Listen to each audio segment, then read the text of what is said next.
Hello, welcome to the second episode of Storytelling on Orchard Street. I'm your host, Pete Solomita, and with me is Linda Kleinbub. Linda is a curator of Fahrenheit Open Mic, the founder of Pen Pal Poets, and editor of Pete Treaty's Press. Linda was one of 6 local poets invited to read at the 2021 America's Poetry Festival of New York. She received her MFA from the New School. Some of her work is found in The Basement American Poetry, Brooklyn Rail, The Observer, Sensitive Skin Magazine. Her first full-length book of poetry, Cover Charge, right there, is Unbearable Titles from Autonomedia, sorry. And you can follow her on Instagram, and she is now going to read a poem. This is called Cover Charge. Broken souls gather, buy the 2-drink minimum, look for romantic remedies. Your advice was, don't write about life, write about art. I say, paint me black, splatter your pigment on my wedding dress. You're a beer-soaked barroom, I'm an engagement ring lost on the floor. You're a smudge Keith Haring drawing, I'm a boombox missing a beat. Your kisses were jewels, dope, bought on the Lower East Side. We crawl out of abandoned squats. You say you speak fiction, your heart is exposed. I tell true stories, you are forewarned. Nice. Wayne was my guest, if you listen to the first episode, and I'm going in order, kind of almost like in how I met people. I'm new to the scene, and what I love so far, this has been such a great experience for me because everybody's so nice. And I am totally impressed by the fact that you do so many things and you do them so well.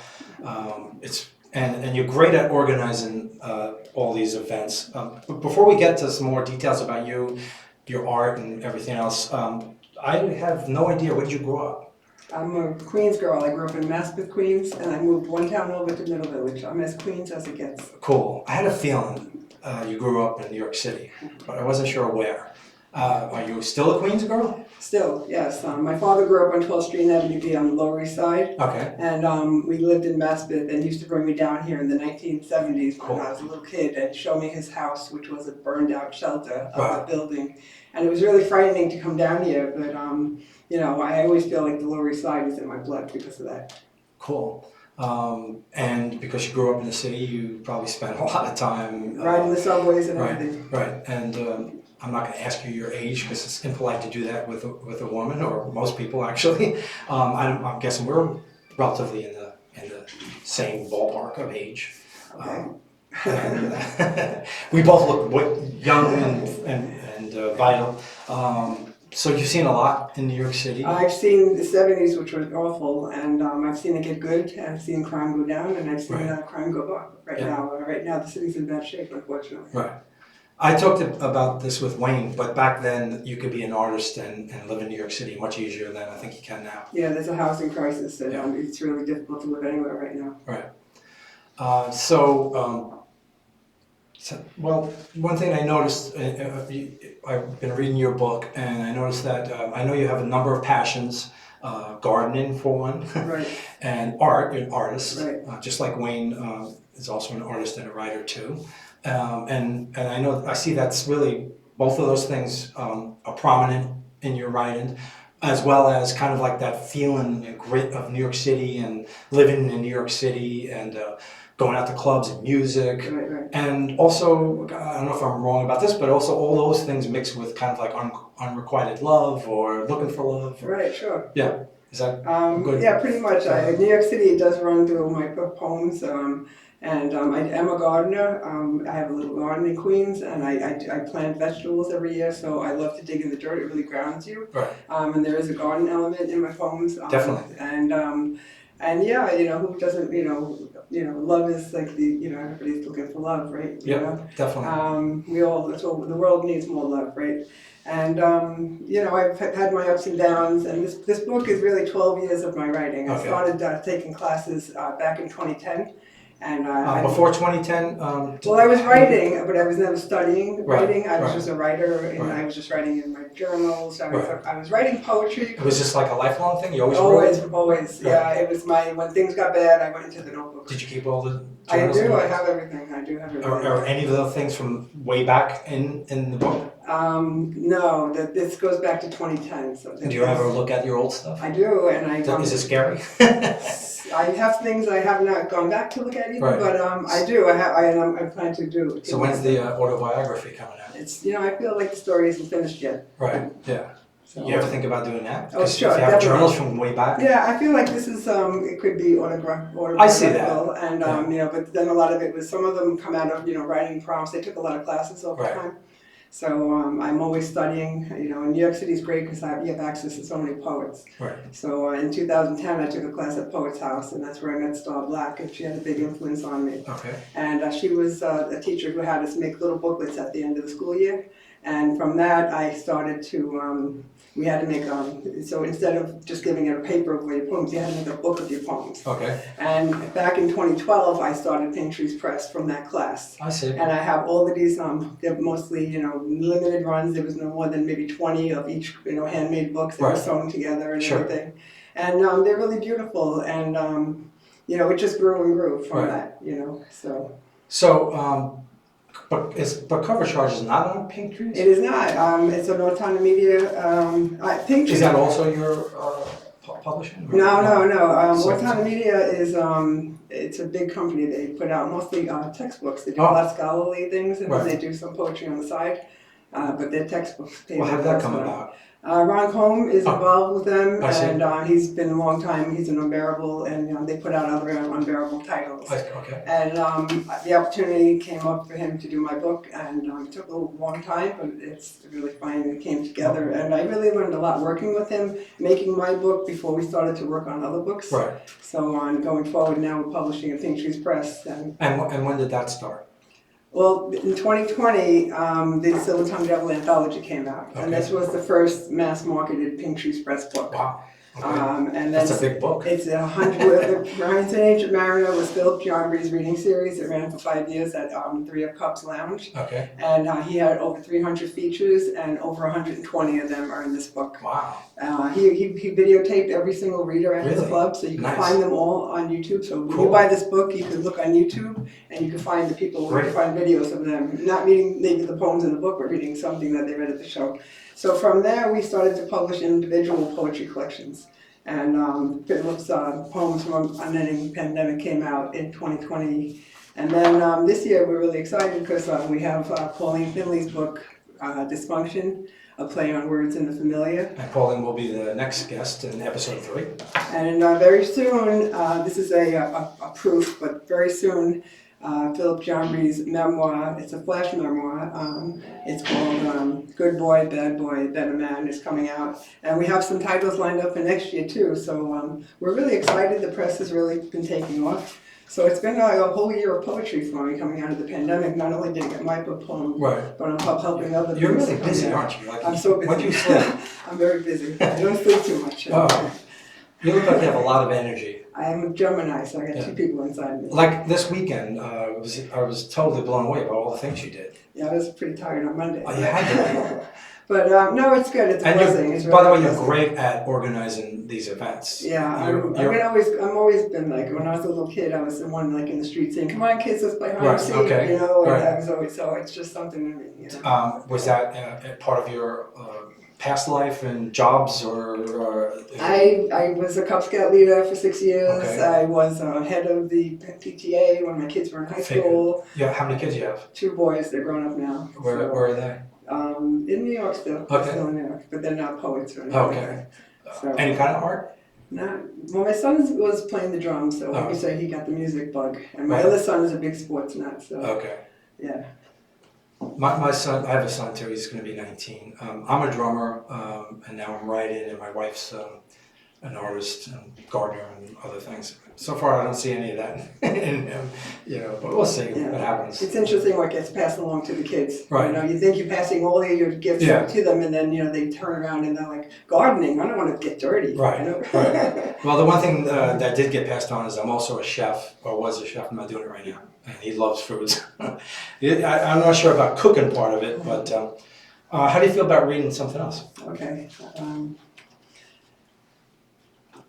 I have 3 poems in this book that are abecedarians. They're poems that start with the letter A. The first line is A and the last line is Z. Oh. And one of the poems in the book is called Fire Burnings. The last part of that one is an abecedarian. And I'm going to read one called Abecedarian Affair. Nice. As if in a dream, she begins a friendship, cherishes a kiss, dances with smoke rings and fire. Evenings when the lonely fiendish ghouls in her head arrive, she becomes a flirt.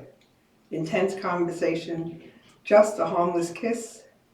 Foolishly, she lets him view her vulnerabilities, memories, sad stories. Alone at night, lusting under the moonlight, she opens her heart, pours out her soul. Quest to find love requires a clear, sound mind, which she gives up tonight. She remembers a time under a summer sky, a Valentine love, waltzing on the cliffs of the heights. X-rays can't see her open wounds. Yearning she paces, a lion caged at the zoo. Nice. Do you, say I'm going to write 3 o'clock this afternoon or tomorrow morning, or is it just like something you get inspired? During the pandemic, I wrote every day during the pandemic. When the pandemic started, I felt like something was happening that I needed to document. Right. And I think we all felt that in some way. And I just started to make a commitment to write every day. And I wrote every day for a very long time, even if it was only one line. I made myself write every day. Since then, since the pandemic opened up, I'm not writing that much at all. Huh. I've been you're editing busy doing all these other things. I know. Organizing all these events. My friend says it's left brain, right brain, so I've been editing a lot of books, so she says I'm using my, but I have so much material from writing every day, so I've been breaking that down into 3 books. I have a COVID book, a gardening book, and then more of a spirituality book. Nice. So that's Are you a very spiritual person? I am, I would say so, yes. Okay. And I guess I think I've seen that also in your writing as well. Yeah, I believe there's higher power looking over us, and look at the sky, I see the clouds. I can't do that. So, right. I believe there's something bigger than me. That's a good, it kind of helps get through the bad times a little bit when you do that. Yeah, for sure, definitely. Yeah. Do you mind if I read from Sure. So I'm going to read from my book. I don't think I mentioned my book in the first episode. It's called Bitter Pill. 2 shots and a piece of cake. So I wrote every poem in here on my phone. I'm not like a sit down writing kind of person, but I always have the phone with me. And sometimes I'll be riding a bicycle and I get an idea and I pull over and I start it, maybe and finish it later. I've written poems in Red Hook, so mostly in Brooklyn. Yeah, I get inspired. I have an app on my phone called Inkpad Notepad. And I could just read into that, and it's great to transfer that into a word. Sure. I do that too. Sometimes you don't want to lose it. Yeah, so I don't write it down. I don't lose it. So I'm going to I'm going to read something called Buck the Trend. Made my mark at 21. Did it with a license down the barrel of a gun. Took no prisoners. Suffered no fools. I played the game hard till there was nothing else to lose. Got out of town in a hurry. Went up a road of peace, never turned back with a bag of loot, a load of time to spare. Committed one more crime on a drunken dare. Things went off the rail in the blink of an eye, found myself in the county jail. Got skanked by a skinhead, blood flowed on the ground. The guards left me for dead, not a friend to be found. They say only the good die young. Once again I bucked the trend. Hope my story winds up in a popular song. Very nice. So let's see how we're doing on time. We're doing pretty good.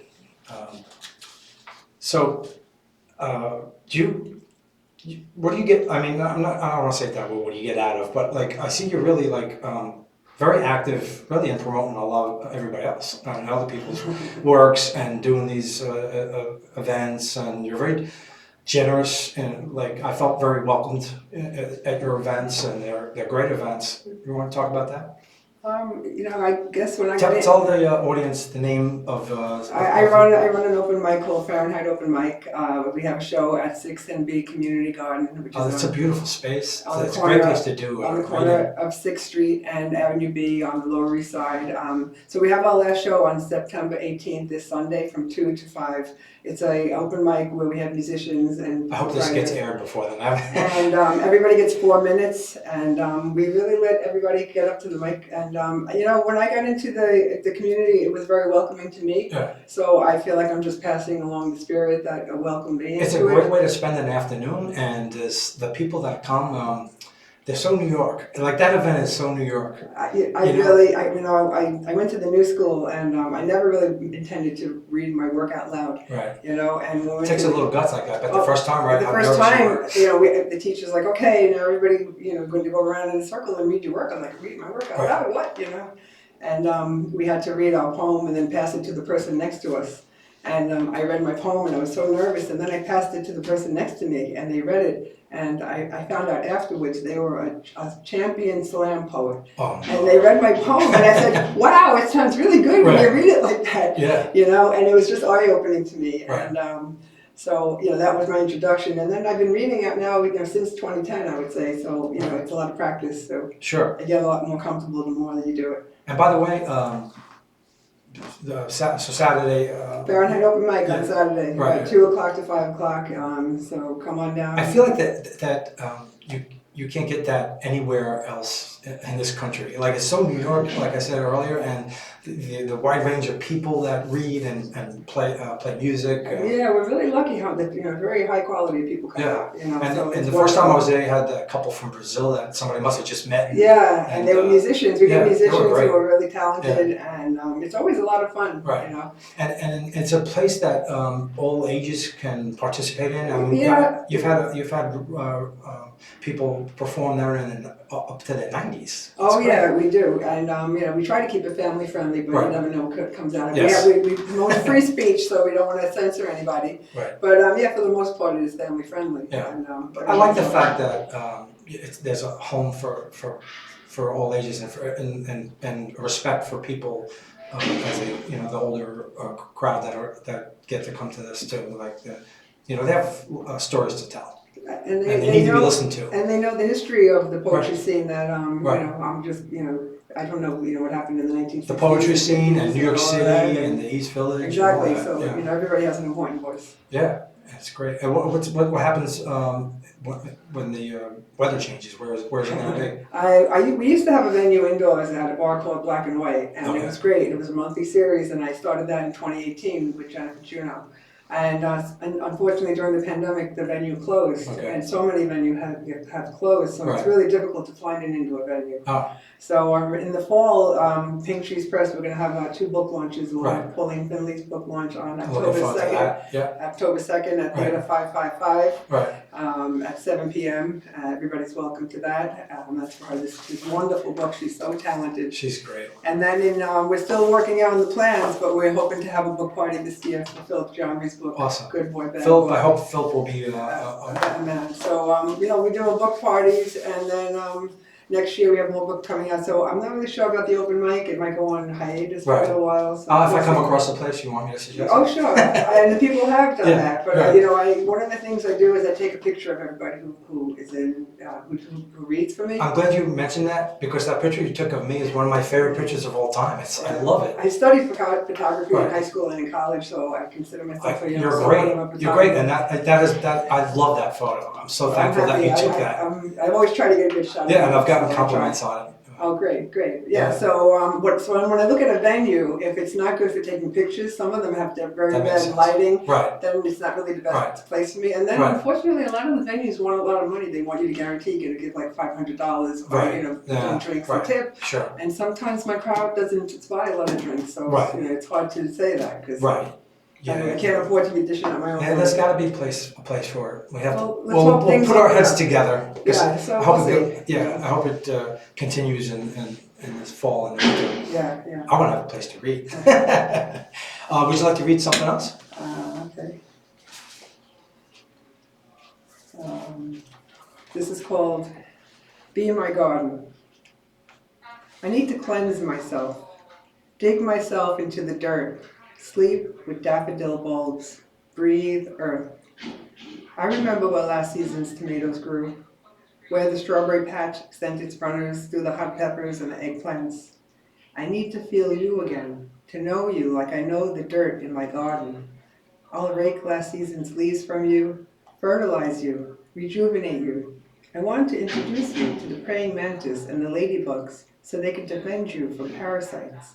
I want you soil ready so I can dig my hands in deep, plant a fragile seedling, water it, and watch it grow. Awesome.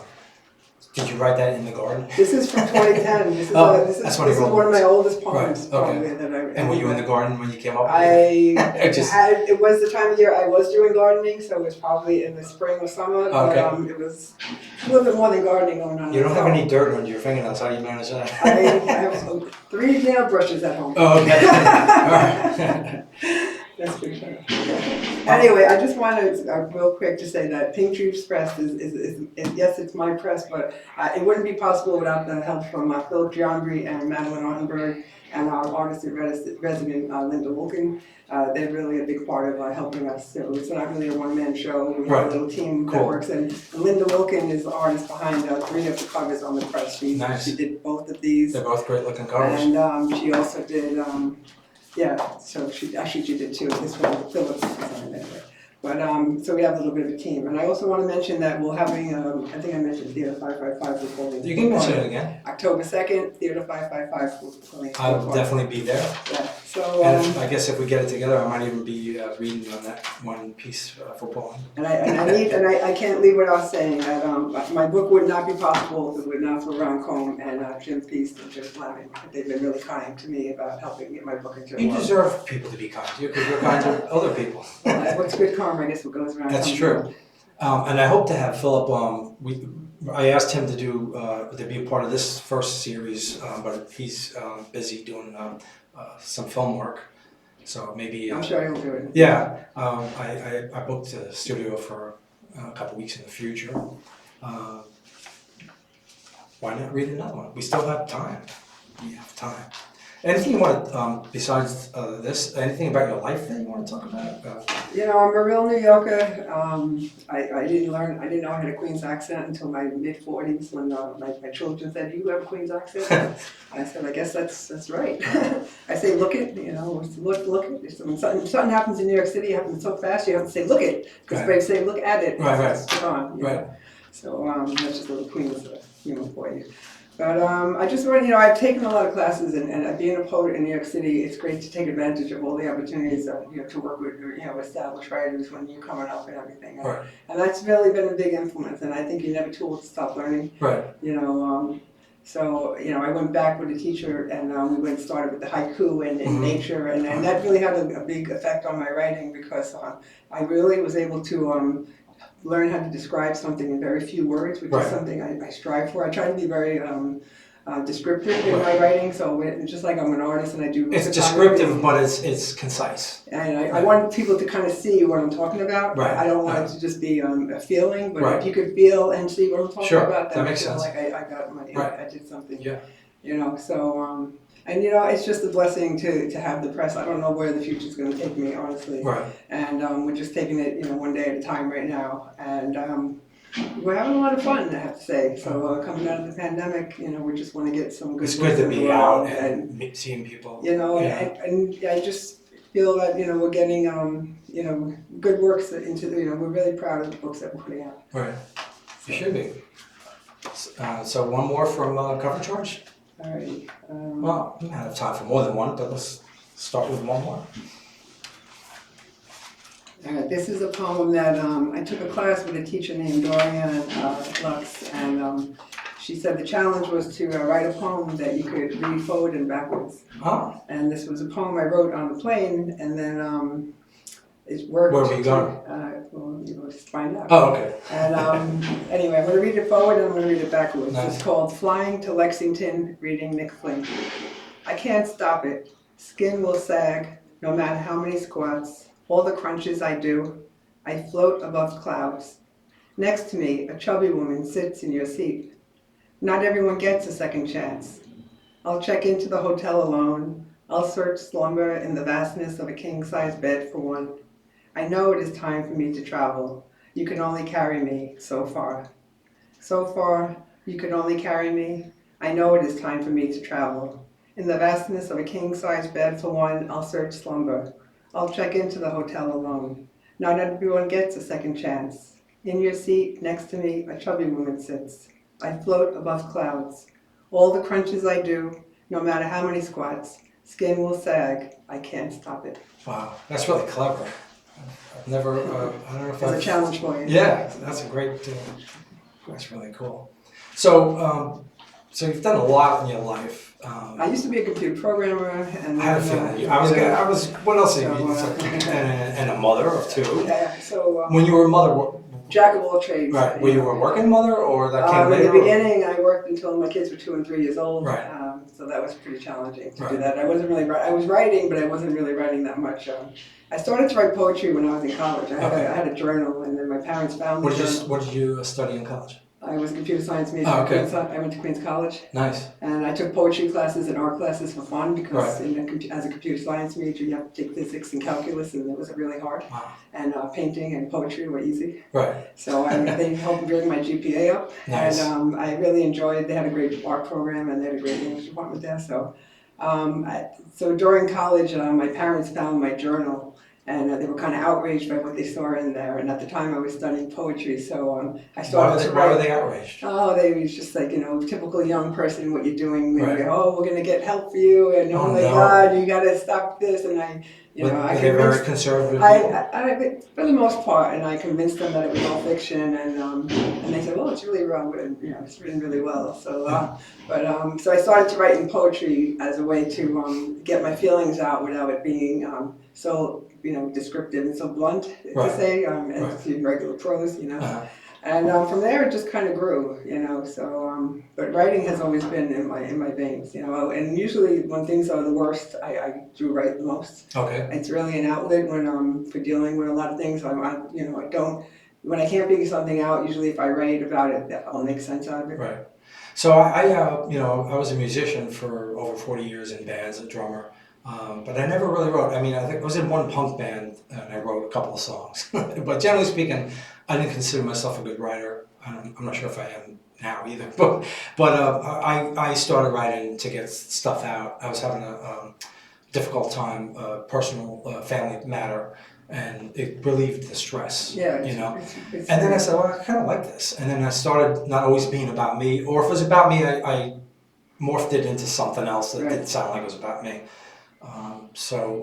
I just started doing it, and so I'm young at this. I might be older in life, but young at this. And I'm not like you. I didn't study it. I kind of like, and what I do is more like punk rock or folk rock of the poetry scene, as compared to somebody who might be classical, studied it, or jazz or whatever. More. Studied at. So well, the more I read poetry, the more I realize that there's room for everything in poetry. So there's the you could call it the academic poetry or the slam poetry. Or, there's just there's room for everything. It's really telling our own telling stories about ourselves or the world around us. Right. That's basically it. Yeah, that's kind of what I do. I try to be empathetic also about other people's lives and where they're at, and in New York City, there's so much. I mean, you really could just go walk around and just look at the world, and you could have material to write about. That's true. When I first moved here, so I grew up in the suburbs of Rockford, Long Island, Nassau County, and I moved to Brooklyn in '79, and went to college, and I loved it because you could just walk around and not spend money and be entertained and that feeling that and back then I think it was a little more interesting too.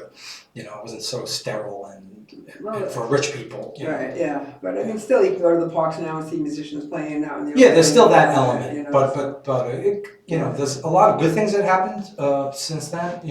Let's hope that things get better. Yeah. They got to get the guns off the streets. I think that's the biggest problem. If you ask me. Yeah.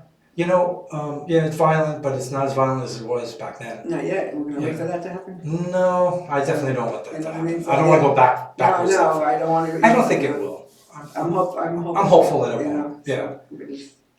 So as a writer, we can get our concerns out about that too.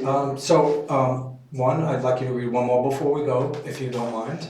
And also, is there anything, like a wrap-up thing you'd like to say? I think we covered a lot. Thank you for having me here Sure, of today. course. And, I appreciate you being part of my maiden journey, and I hope that I did everything correct with the technology. This is all new to me, yeah, so cool. it looks very professional, I have to say. But it's been really nice to be here, and I hope people come out to Fahrenheit, and I hope people get a copy of Cover Charge, and look for the Pink Trees Press books to come out, and just keep reading, everybody, right?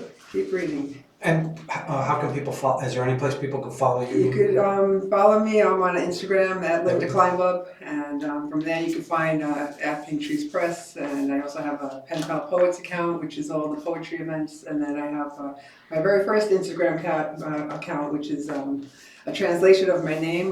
Linda in Spanish means pretty, and Klein is little, and Abuba is a baby boy. So my first Instagram account is called Pretty Baby Boy. Nice. And that's where a lot of my photography is on. So, okay. So that's how you can find me. I'm and then definitely also going to check on that Facebook. out. If I forget this, I'm going to... I need a website. I need a website for Pink Trees Press, Yeah, and you I do. need a website for myself, and Right. I don't have money to buy one. So if anybody's kind enough to donate a website to Pink Trees Press, Anybody out there looking to right. help out a really nice person? All right, I'm going to read a poem called Relic. We rush about gathering pages. What colorful lament leaves regret? Leaves we meant to photograph. We gaze up, looking for stars, building the sun. The equality of secrets. Secrets pruned and positioned, neatly tied to the fence. Task at hand becomes a distraction. Phone calls unanswered, voices unheard, messages unread. Is there a serenity in the steps you shuffle? And what comes of the pages? Myths of scorn and greed, blanketed in the silence of memory lost. We return again to meditate as we move along underground tracks through underwater tunnels. We gather again, a scrap of ideas, a phrase of prayer, a creation we made, our ancestors' assignment remembered. What will be remembered? In this rhythm beaten down, generations lost, a faded photograph, only to be slipped between pages, folded to form book to be passed on to future relations, still unknown, still unconceived, held on by tradition, held on by a string, held on until your grasp fails. Let go. Are we left empty-handed? What imprint in the dust?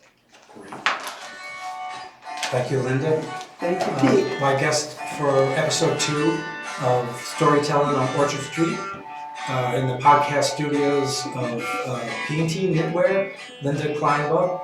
And thank you for being on the second episode. And thank you all for listening or watching or whatever you're doing, however you're taking in this project. Again, Pete Solomita, Storytelling on Orchard Street. Bye-bye.